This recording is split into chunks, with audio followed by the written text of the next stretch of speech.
High প্রিয় শিক্ষার্থীরা, সবাইকে স্বাগত জানাচ্ছি আজকের ক্লাসে।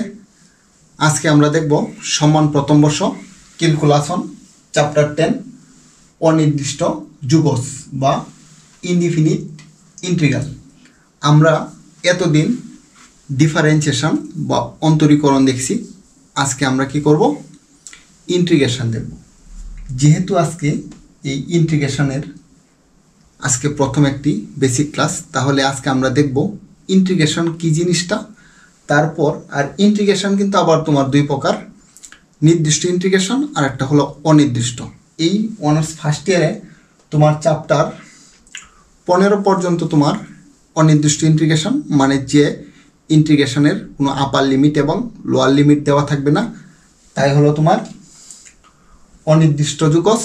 আর যেটা আপার লিমিট এবং লোয়ার লিমিট দেওয়া থাকবে তা হলো নির্দিষ্ট যুগজ। আর দেখব আমরা, যেহেতু আজকে ইন্টিগ্রেশন এর একটি বেসিক ক্লাস, আর ইন্টিগ্রেশন জিনিসটা কি, আমরা ডিফারেন্সিয়েশনের সরাসরি বিপরীত বিষয়টা হলো তোমার ইন্টিগ্রেশন। আর ডিফারেন্সিয়েশনের আগে কিন্তু তোমার ইন্টিগ্রেশন কি হয়েছে? আবিষ্কৃত হয়েছে।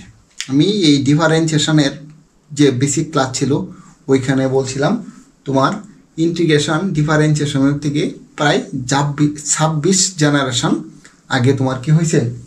এই ইন্টিগ্রেশন আবিষ্কৃত হয়েছে। তাহলে ডিফারেন্সিয়েশনটা কি? যেহেতু ডিফারেন্সিয়েশনের বিপরীত তোমার ইন্টিগ্রেশন, তাহলে আমরা ডিফারেন্সিয়েশনের যে সংজ্ঞা আছে এই সংজ্ঞাটাকে কি করব? আমরা উল্টিয়ে বলব, তাহলে সে ইন্টিগ্রেশনের তোমার কি হয়ে যাবে? সংজ্ঞা হয়ে যাবে। ডিফারেন্সিয়েশন হলো একটি রাশির পরিবর্তনের হার নির্দেশ করে। মনে করো একটি রাশির ক্ষুদ্রাতি ক্ষুদ্র যে পরিবর্তনের হারগুলার নির্দেশ করে, মানে ওই পরিবর্তনগুলো হয়েছে, আর ওই পরিবর্তনগুলোকে তুমি যদি কি করো, একসাথে তুমি যোগ করে একসাথে লেখো, তাহলে ওইটার নামই হবে তোমার ইন্টিগ্রেশন বা সামেশন। আর ইন্টিগ্রেশনের ক্ষেত্রে তোমার এরকম একটা সাইন ব্যবহার করা হয় ইন্টিগ্রেশন। আর ডিফারেন্সিয়েশনের ক্ষেত্রে তোমার যে অপারেটরটা ব্যবহার করা হয় d/dx, আর ইন্টিগ্রেশনের ক্ষেত্রে তোমার ইন্টিগ্রেশন dx ব্যবহার করা হয়।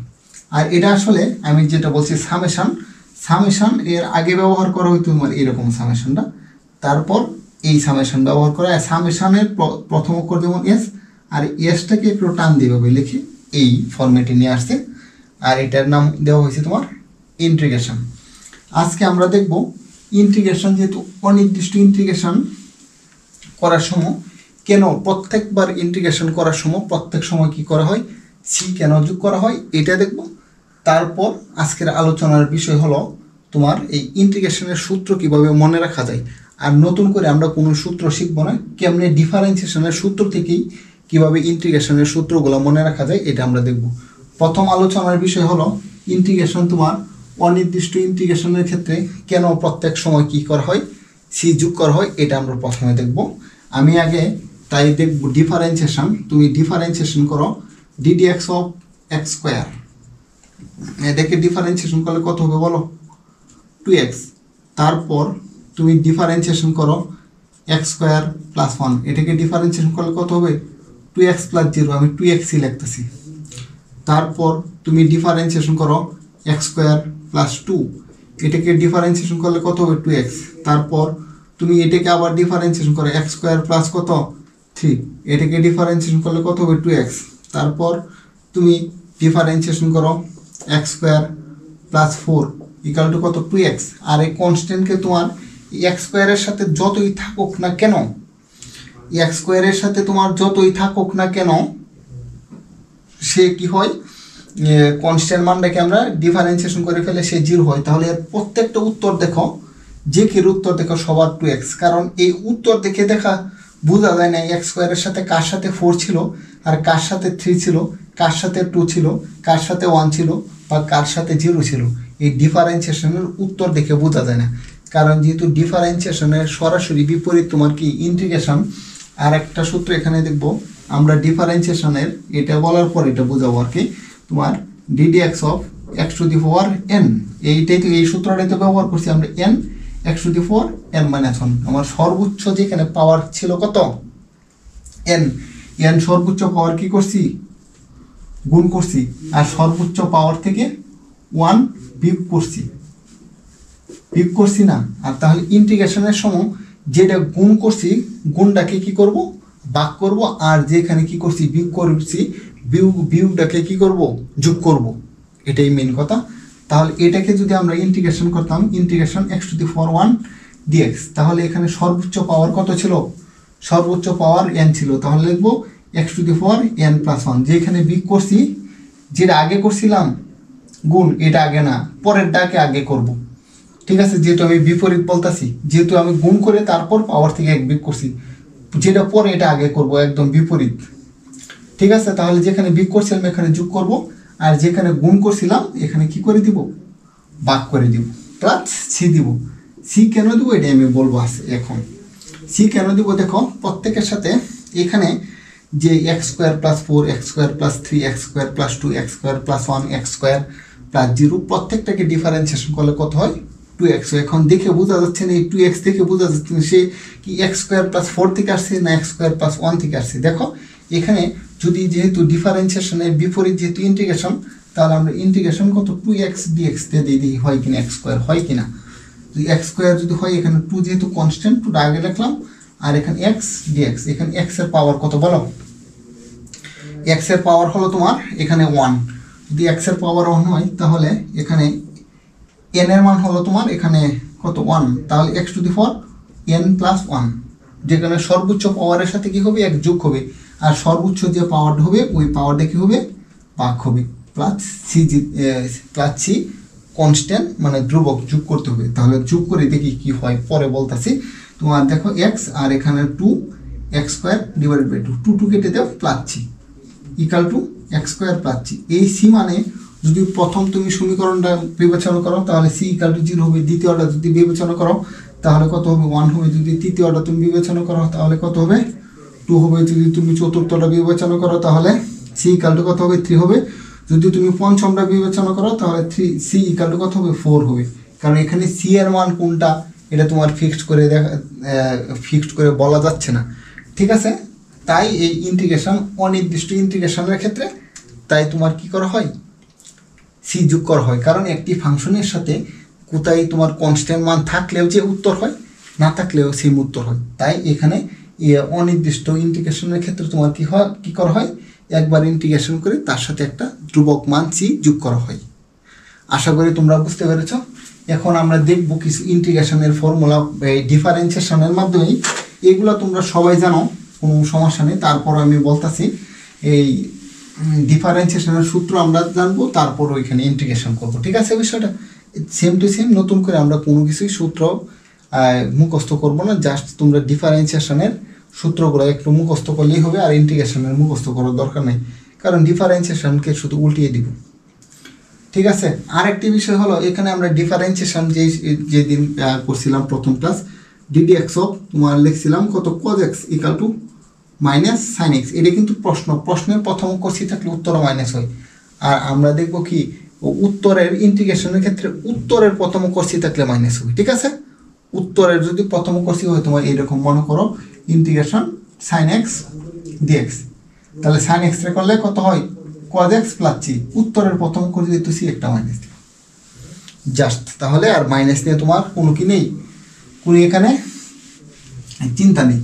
আমরা প্রথম ক্লাসটা দেখব, আরেকটা দেখো এখানে তারপর দেখব ddx কত x এর ডিফারেন্সিয়েশন করলে কত হয় বলো, x এর ডিফারেন্সিয়েশন করলে কত হয়, এখানে এই সূত্র কিন্তু এটা n x⁴n-1 = x⁴0 = 1, এটা না। তাহলে এখানে উত্তর কত আসছে বলো 1 আসছে, তাহলে 1 কে আমি ইন্টিগ্রেশন করলে x হবে কেন দেখো তো 1 dx = 1 যে কত x⁴0 সেম কথা x⁴0 dx = 0 + 1, যে পাওয়ারটা থেকে এই পাওয়ারের সাথে কি হবে এক যোগ হবে, আর যে সর্বোচ্চ পাওয়ারটা এটা ভাগ হবে 0 + 1 + c = x⁴1 / 1 + c = x + c। আর দেখো x এর করলে যদি এটা হয় এটা তো এরকমও থাকতে পারতো ddx কত x + কত 1 বা তোমার ddx x + c, তাহলে x এর সাপেক্ষে ডিফারেন্সিয়েট করলে কত হয় 1, আর কনস্ট্যান্টের করলে কত 0, তাহলে এখানে কত আসছে 1 আসছে, তাহলে 1 এর ইন্টিগ্রেশন করলে অবশ্যই x আসতে হবে, আর এই যে c যেহেতু ছিল যে c দিলাম, ঠিক আছে। তাহলে এর বিপরীতে করলে হবে। আর একটা বিষয় তোমার এখানে তারপর আমরা একটু ডিফারেন্সিয়েশন করছি তোমার ডিডি এক্স অফ তোমার e to the four x এর ডিফারেন্সিয়েশন করলে e to the four x, তাহলে ইন্টিগ্রেশন করলে কি হবে e to the four x integration e to the four x dx, এটা যে কথা e to the four x plus c, same কথা। আর এটা কেন সি দিচ্ছি, তুমি যদি এরকম হইতো d d x of e to the four x plus c, তাহলে e to the four x রে করলে e to the four x আর সি রে করলে 0, তাহলে e to the four x. ঠিক আছে, না থাকলেও এখানে ছিল না তাও সি দিলাম, কারণ কোথায় ছিল আর কোথায় ছিল না এটা তো আমি উত্তর দেখে বোঝা যায় না, তাই আমরা কি করব, একটি ধ্রুবক মান সি দিব। ঠিক আছে, তারপর দেখো তো এইরকম আমরা ডিফারেন্সিয়েশন দেখছিলাম d d x of e to the four 2x, এটাকে ডিফারেন্সিয়েশন করো তো e to the four x রে করলে e to the four x, আমি যাকে এক্স বলছি সে এক্স না, সে কত 2x, তাই dd x of 2x equal to e to the four 2x, আর 2x রে করলে 2 × 1 আর এটা 2 ই টু দি ফোর 2x, তাহলে এইখানে integration e to the four 2x dx, এখানে e to the four x রে করলে e to the four x হয়েছে, যেটা ছিল ফাংশনটা এটাই হয়েছে, আর এখানে কত হয়েছে 2টা কি হয়েছে গুণ হয়েছে, যেটা গুণ হওয়ার কথা ইন্টিগ্রেশন কি হবে, এটা গুণের বিপরীত ভাগ হবে আর যোগের বিপরীত বিয়োগ হবে, মানে বিগের বিপরীত যোগ হবে। ঠিক আছে বিষয়টা, তাহলে এটাকে যদি আমরা ইন্টিগ্রেশন করি তাহলে লিখবো e to the four 2x divided by 2 plus 3। আশা করি তোমরা বুঝতে পেরেছো, কারণ যেখানে ডিফারেন্সিয়েশনের জায়গায় যেই কনস্ট্যান্ট মানটা তোমার কি হবে বিয়োগ হবে, আর ওইটা ইন্টিগ্রেশনের ক্ষেত্রে কি হবে ওই কনস্ট্যান্ট মানটা ভাগ হবে, এটাই। তারপর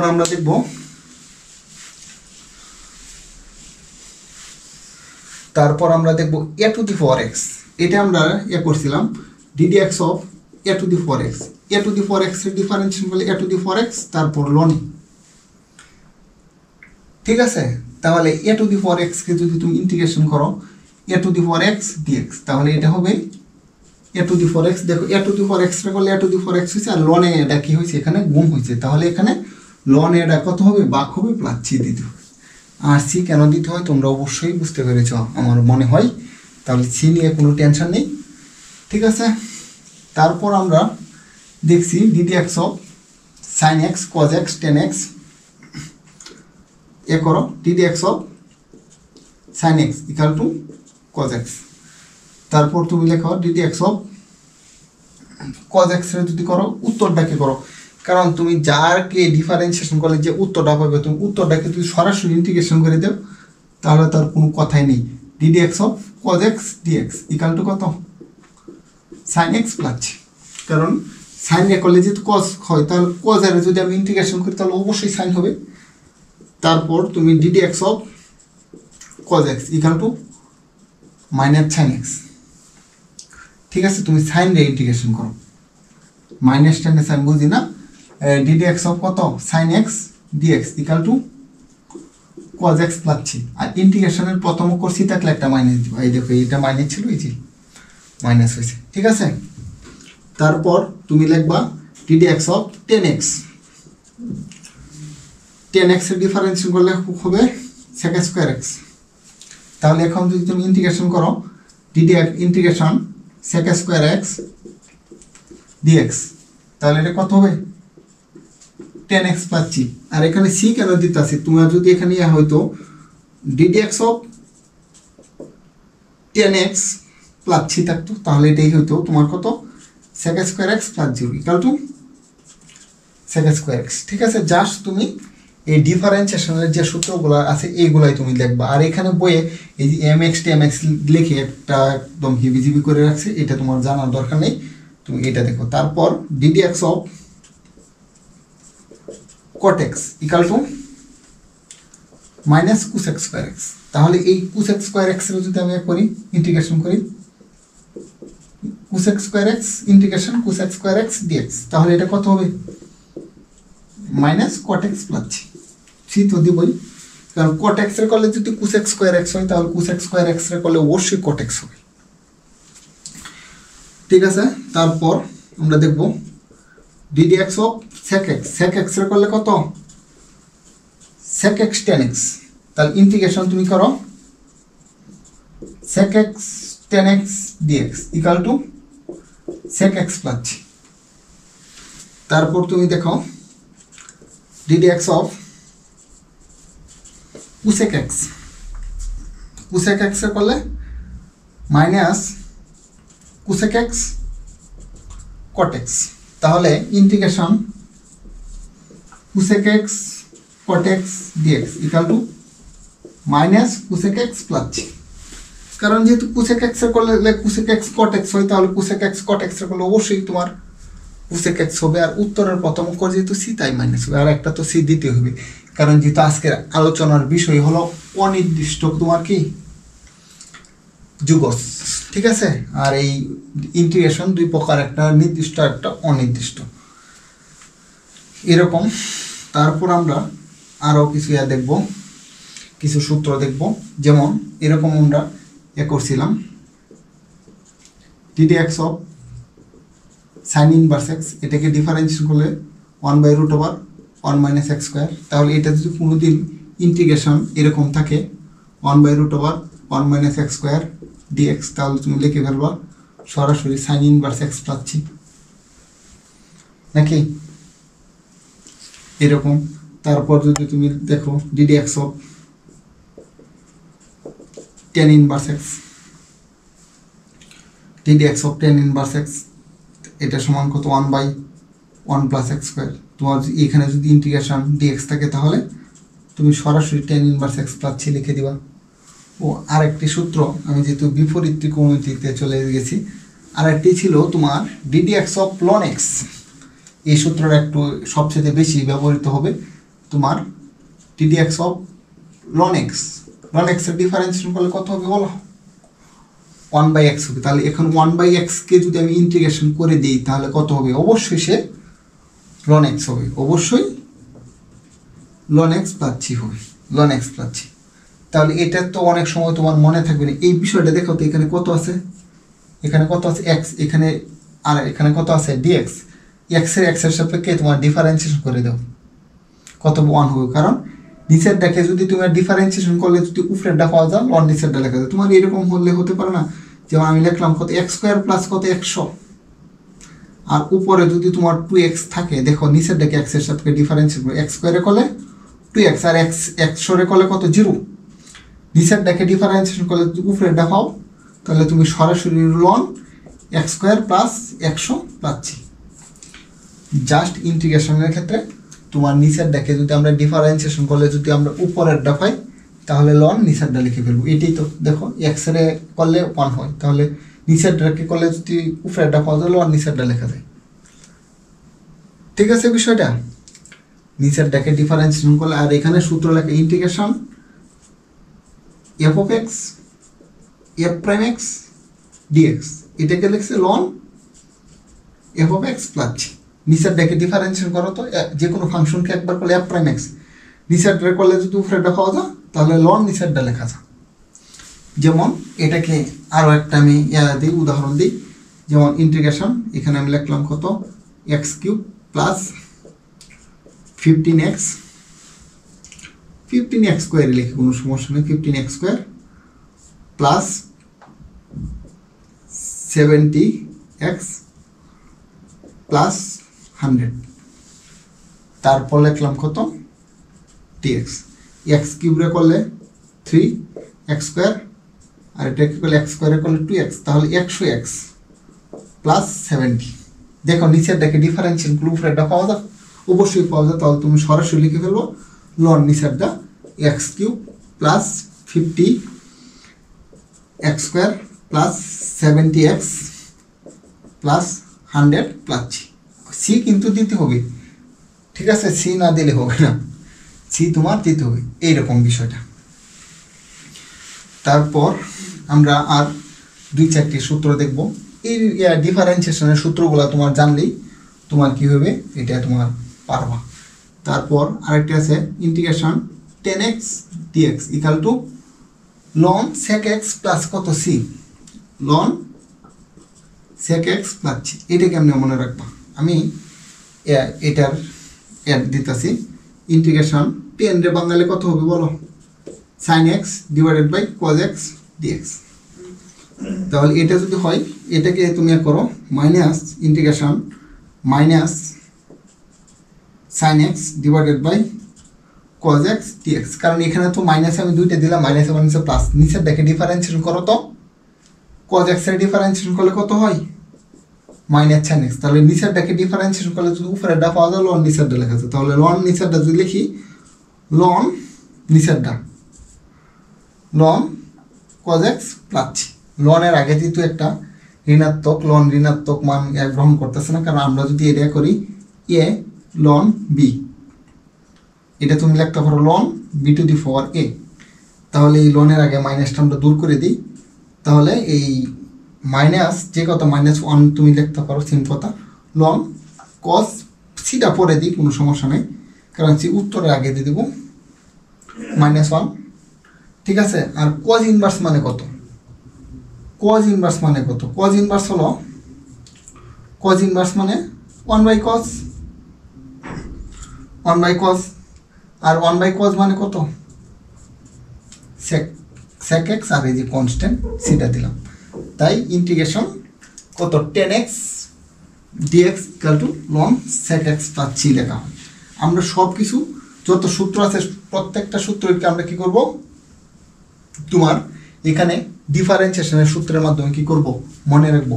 তারপর আমরা লিখব integration cot x dx equal to, এটার উত্তর হলো ln sin x plus c, ln sin x plus c। এটা কেমনে হলো, এই দেখো ইন্টিগ্রেশন cot মানে কত cos x divided by sin x dx। নিচেরটাকে ডিফারেন্সিয়েশন করো তো, যদি আমরা নিচেরটাকে ডিফারেন্সিয়েশন করি সাইন রে করলে ডিফারেন্সিয়েশন কস হয়, তাহলে নিচেরটাকে করলে যদি উপরেরটা পাওয়া যায় লন নিচেরটা লেখা যায় ln sin x plus c। ঠিক আছে বিষয়টা। আর আমরা দুইটা সূত্র দেখব, তারপর এখানে একটা ইউবি সূত্র আছে, ইউবি সূত্রটা দেখি আমরা আজকের ক্লাস কি করব শেষ করব, ঠিক আছে। তারপর integration sec x dx equal to, এটা একটু জটিল, sec x dx equal to integration sec x dx equal to ln sec x plus tan x plus c, ঠিক আছে। আর একটা integration cosec x dx equal to ln cosec x minus cot x, cosec x minus cot x plus, ঠিক আছে। আরও এই চ্যাপ্টারে আরও কিছু কঠিন কঠিন হালকা আছে, কিছু সূত্র আছে, ওই সূত্র আমরা ধীরে ধীরে যেই দিন আমরা কি করব অঙ্ক করব বা এক্সাম্পল করব, এক্সাম্পলের সাথে সাথে বলে দেব। আর এই ইন্টিগ্রেশনের ক্ষেত্রে তোমার একটা বড় একটু সূত্র আছে, তোমার ইউবি ইন্টিগ্রেশন ইউবি ডিফারেন্সিয়েশনের যেমন ইউবি সূত্র আছে, আর ইন্টিগ্রেশনের ক্ষেত্রে তোমার কি আছে ইউবির সূত্র আছে। তোমার এখানে integration uv dx equal to u integration v dx minus integration second bracket d dx of u integration v dx second bracket into dx, ঠিক আছে। এটাই হলো ইউবি সূত্র। আর আমরা এই সূত্রের প্রয়োগ তোমার যে এক্সাম্পলগুলো করব ওই এক্সাম্পলের সাথে সাথে বলে দেবো ইনশাল্লাহ। ধন্যবাদ সবাইকে এতক্ষণ আমার সঙ্গে থাকার জন্য।